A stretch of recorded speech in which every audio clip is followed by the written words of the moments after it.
Right now, your body is capable of something that no other creature on this planet can do. Not your dog, not a chimpanzee, not a single one of the millions of species alive today. When you feel something too big to hold inside, grief, love, loss, even overwhelming joy, your eyes fill with warm salt water and it spills down your face. You cry. And here's the part that should stop you. Nobody fully understands why. Think about how strange this actually is. Something hurts you emotionally.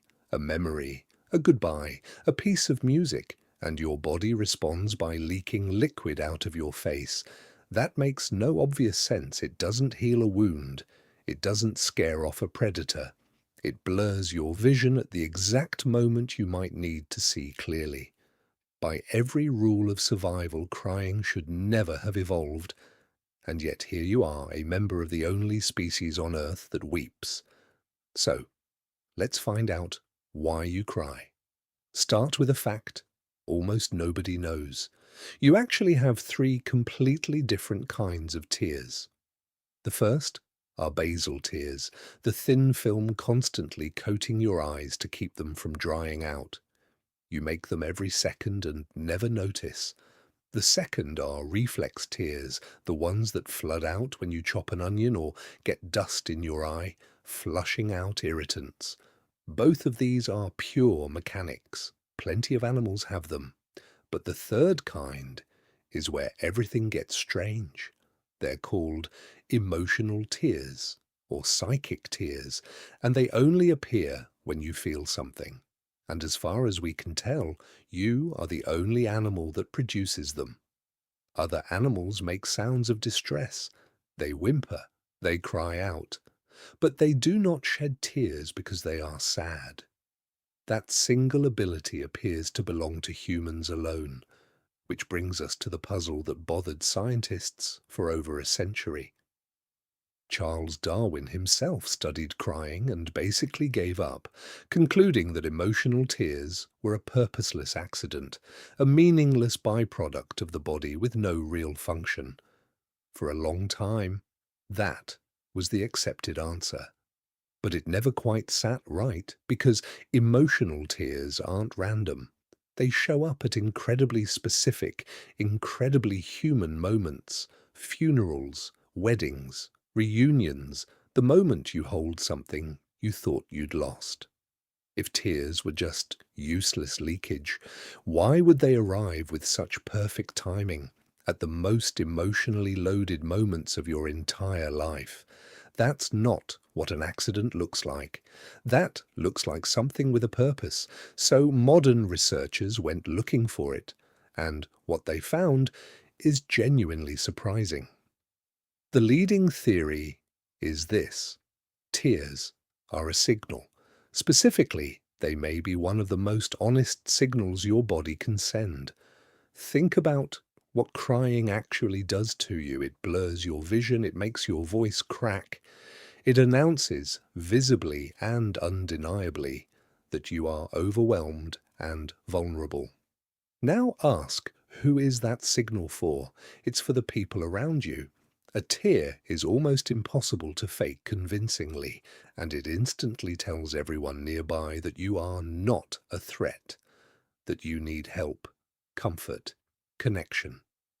In a species that survived not through claws or speed but through cooperation, that might be one of the most valuable messages a body could ever send.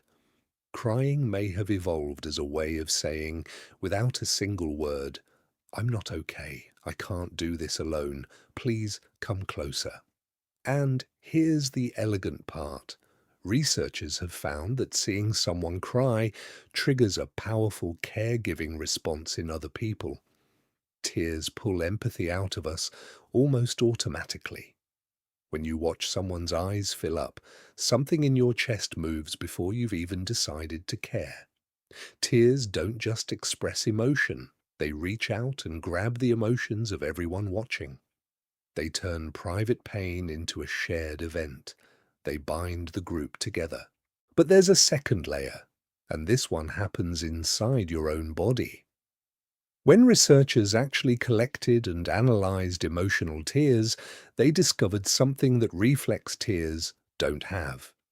Emotional tears appear to carry stress-related chemicals, including hormones your body pumps out when you're under pressure, and even natural pain-killing compounds. This led one researcher, William Fry, to a striking idea that crying might literally be a way of flushing stress chemistry out of your body, that when you cry, you're not just expressing pain, you may be physically draining it. Now, this theory is still debated, and scientists are careful about how far it goes. But there's something we do know for sure. After a real, deep cry, your body shifts, your breathing slows, your heart rate settles. The part of your nervous system responsible for calm and recovery switches on. That heavy, washed-out, strangely peaceful feeling after sobbing isn't your imagination. It's your body downshifting out of crisis mode. There may be a real, physical reason that crying so often makes you feel better afterward, and notice something we usually forget. You don't only cry when you're sad. You cry at weddings. You cry when you're proud. You cry watching a stranger reunited with someone they love, at a song that hits too hard, at a sunset that's somehow too beautiful to take. What all of these share isn't sadness, it's intensity. It's a feeling that grows bigger than your body can quietly contain. Crying seems to be your system's release valve for any emotion too large to hold inside. The first thing you ever did when you entered this world was cry, before you could see clearly, before you could speak, before you understood anything at all. It was your very first message to other human beings: I'm here and I need you. And in a sense, you never stopped sending it.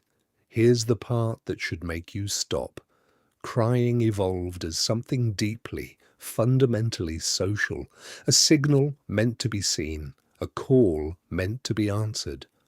For almost all of human history, tears happened in front of other people, and other people responded. But look at how we treat it now. We apologize for crying.